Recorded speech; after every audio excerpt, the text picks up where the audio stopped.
Good afternoon dear all students.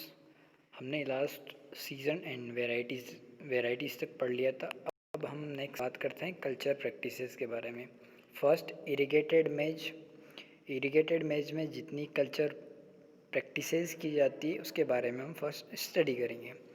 First, application of FYM और compost separate 12.5 ton per hectare of FYM और compost.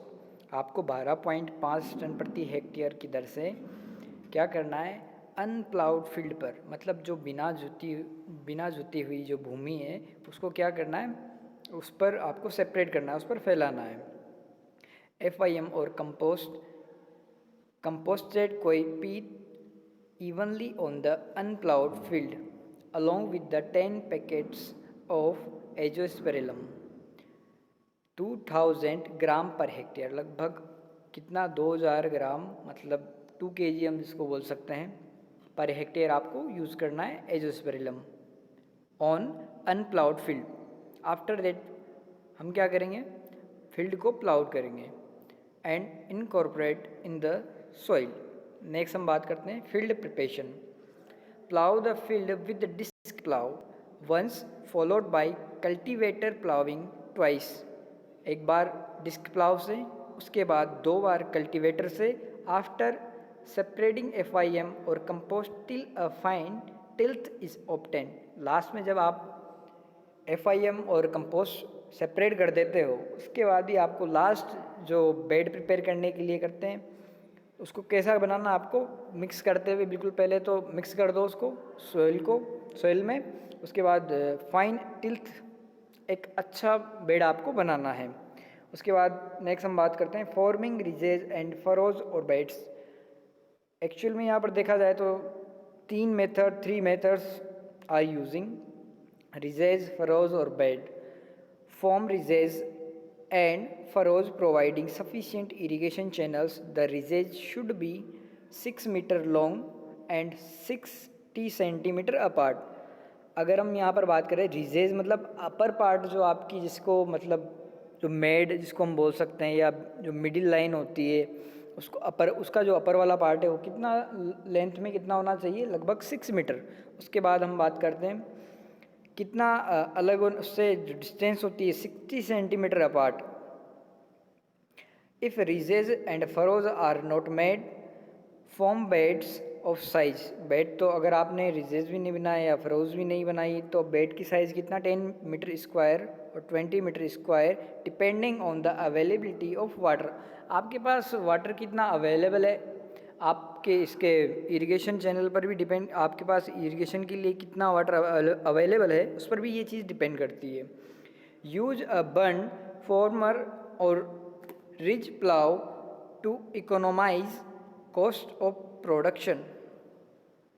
उसके बाद next हम बात करते हैं application of fertilizers. Apply NPK fertilizers as per soil test recommendation as far as possible. जहाँ तक संभव हो सके आप जब भी फर्टिलाइजर्स यूज करो after the soil testing. If soil test recommendation is not available adopt a blanket recommendation. मतलब अगर आपके पास कोई रिपोर्ट्स ही नहीं है सॉइल्स के बारे में, मृदा के बारे में, तो आप क्या करोगे, ब्लैंकेट रिकमेंड करोगे, मतलब जिसका बारे में आपको पता नहीं कितना देना है तो कितना दोगे, 135 62.5 50 NPK पर kg पर हेक्टेयर की दर से आप दोगे।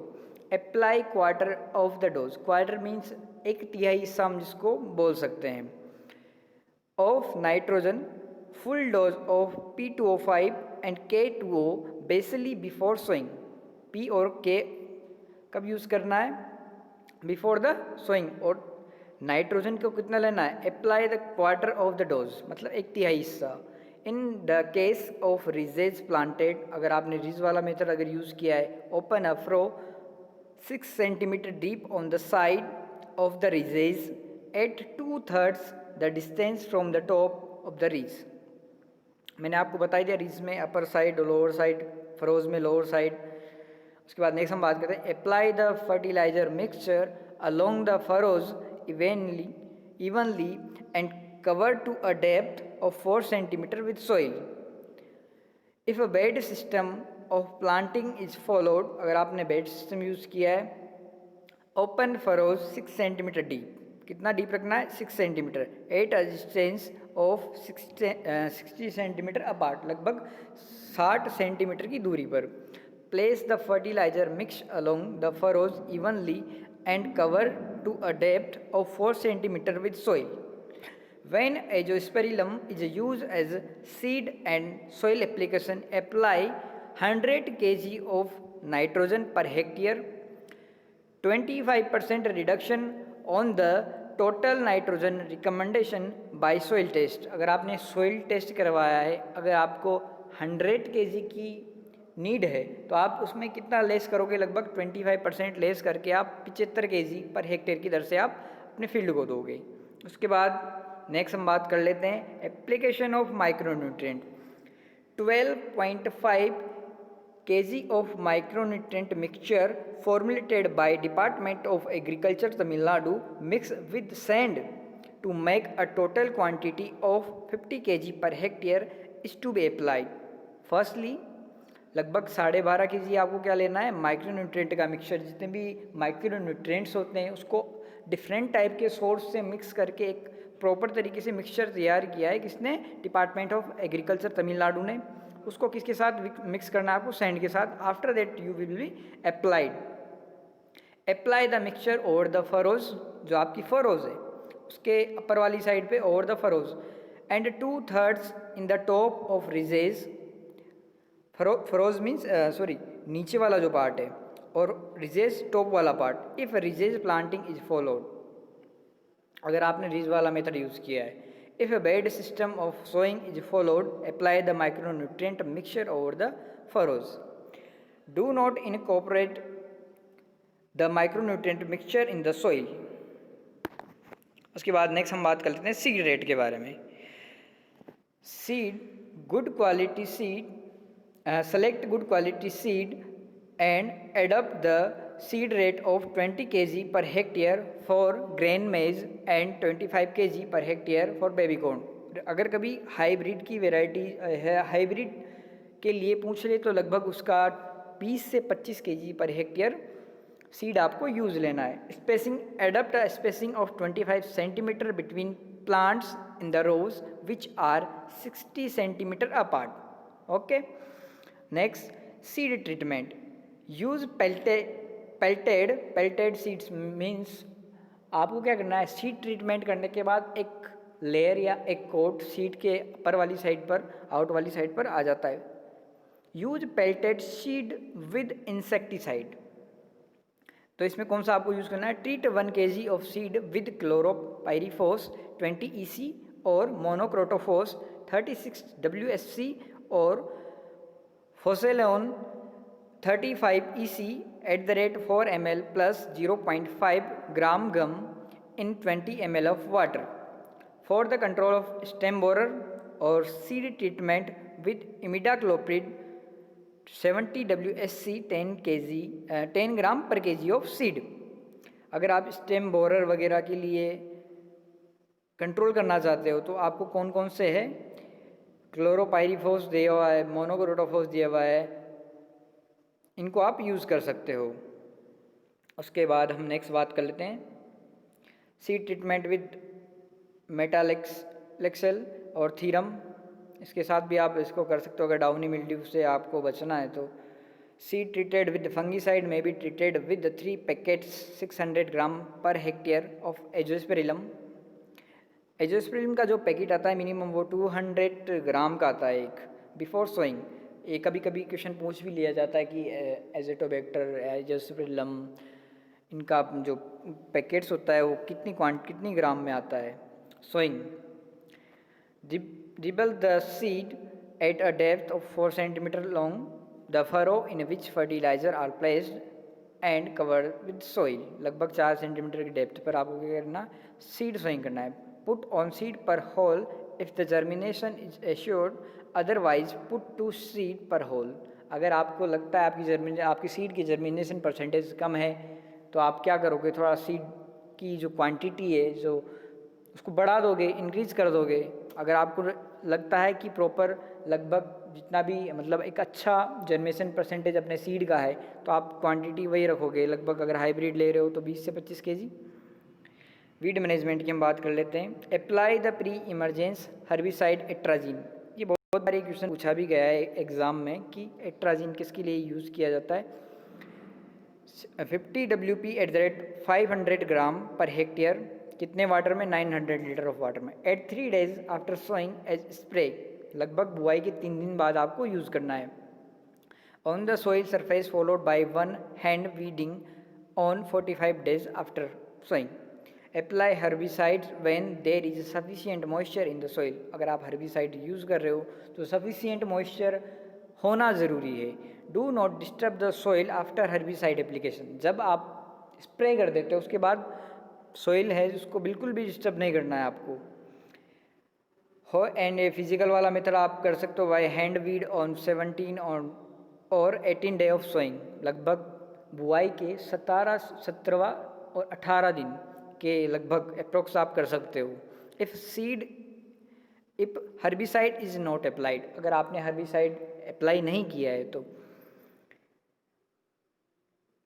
उसके बाद हम नेक्स्ट बात कर लेते हैं thinning and gap filling. If 2 seeds were sown, leave only one healthy and vigorous seedlings per hole and removing the other on the 12 to 15 days after sowing। देखो अब यहाँ पे मैं आपको 2-3 चीज़ें बता देता हूँ।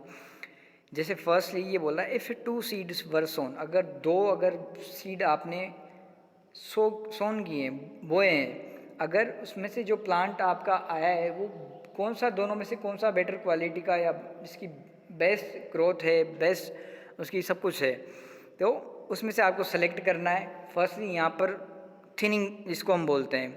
सेकंड चीज़, जब भी ड्राउट हो जाता है, जब भी सूखा पड़ जाता है क्रॉप में, तब हम क्या करते हैं? थिनिंग करते हैं कि प्लांट की पॉपुलेशन को कम से कम करके और जो बचे हुए जितनी भी हम क्रॉप बचा सकते हैं, जितनी भी हम क्रॉप को सेव कर सकते हैं, उतना आपको क्या करना है। मान लो 100 प्लांट्स अगर आपके एक प्लॉट में हैं तो लगभग आप क्या करोगे, 20 से 30 प्लांट आपने क्या कर दिए, थिन कर दी, वहाँ से हटा दिए।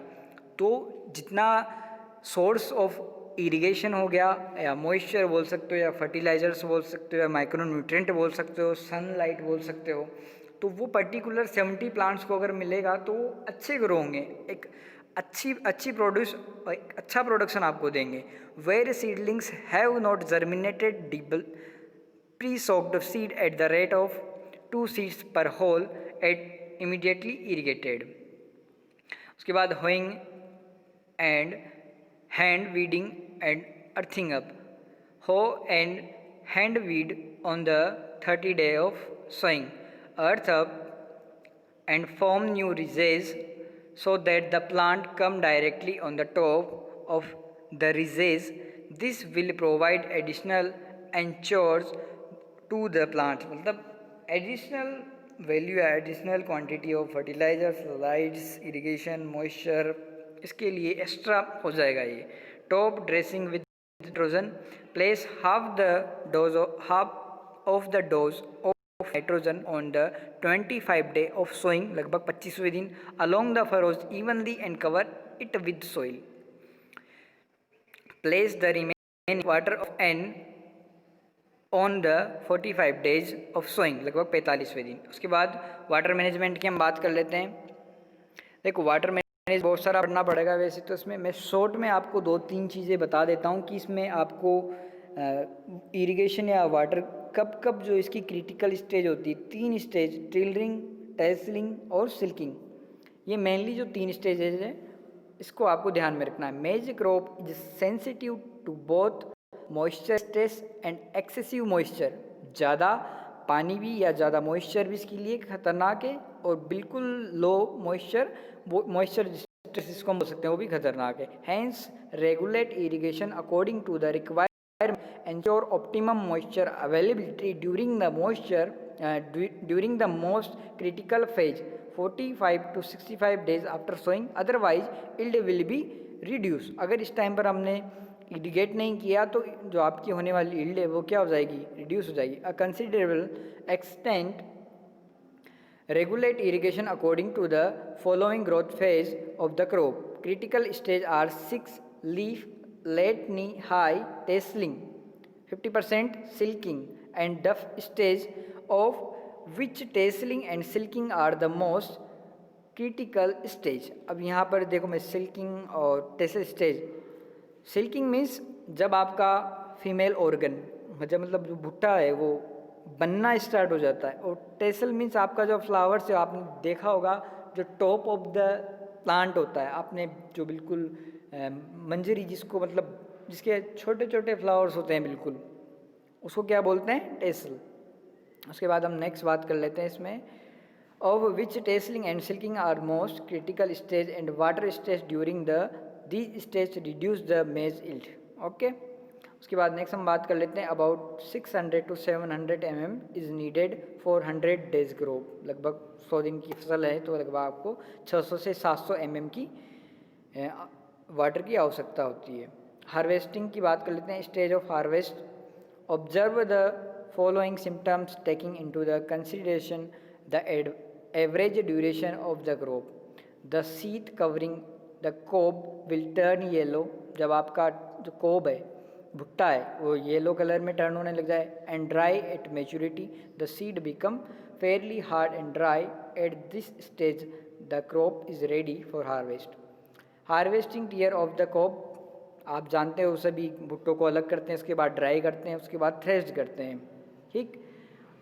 इस वीडियो को अभी पूरा देखना है. लास्ट में भी इसकी जो प्लांट की बॉटनी हम उसके बारे में थोड़ा और स्टॉक उसके बारे में पढ़ेंगे. Stock for kettle feed. Maize straw can be used as a good cattle feed when it's green. Harvest the crop and cut the green straw into the bites. आपको पता है कि मक्का को चारे के रूप में भी हम यूज़ लेते हैं, उसको चॉप करके प्रॉपर तरीके से फाइन और अपने एनिमल्स को देते हैं. इल्ड की बात कर लेते हैं. 5 ton of grain yield, 10 ton per hectare of straw yield can be obtain. उसके बाद in the case of baby corn about 6 ton per hectare of cob yield with 25 tons per hectare of green fodder yield. ये आपकी हो गई yield. और last हम इसमें पढ़ लेते हैं प्लांट के बारे में. देखो प्लांट की बॉटनी को भी पढ़ना बहुत ज़रूरी होता है, उससे थोड़ा आइडिया हो जाता है कौन कौन सी चीज़ क्या हो. ये रूट्स हो गए आपकी अगर लोअर पार्ट्स में बात करूँ. उसके बाद नेक्स्ट आती है ब्रेस्ट रूट, जो बिल्कुल just in the middle of lower roots and between the 2 or 3 centimetre length of the your plant upper side. उसके बाद टीलर्स. उसके बाद लीफ सीड के बारे में मैंने आपको बताया था लास्ट लेक्चर में. लीफ ब्लेड के बारे में मैंने आपको लगभग बताया था. देखो इसमें कौन सा होता है? Monocot seed. इसमें मोनोकोट सीड. उसके बाद ईयर्स, जो मैं आपको सिल्क बताया था कि सिल्क तो आपका ये प्रॉपर भुट्टे के ऊपर जो बिल्कुल जिसको रेशमी से धागे जैसा बिल्कुल दिखाई देता है वो, इसको सिल्क बोलते हैं. उसके बाद टेसल्स इंटरनोड, जो प्रॉपरली जहाँ पे जो फ्लावर्स का या फ्लावर्स को फ्लावर का जो स्टेबल वाला पार्ट है उसको टेसल इंटरनोड. और जो बिल्कुल बारीक से या छोटे छोटे से जो ग्लूम्स होते हैं, ग्लूम्स आप सभी जानते हो, ग्लूम्स और एंथर्स, उसका अपर वाला पार्ट टेसल. तो ये प्लांट की बॉटनी हो गई, इसके बारे में पढ़ना ज़रूरी होता है. ओके. तो आपकी ये मैच वाला आपको डिजीज़ और इंसेक्ट लास्ट वाले लेक्चर में या फिर उसके मैं बहुत सारे पार्ट बनाऊँगा तो उसमें आ जाएंगे आपके. ओके. Thank you.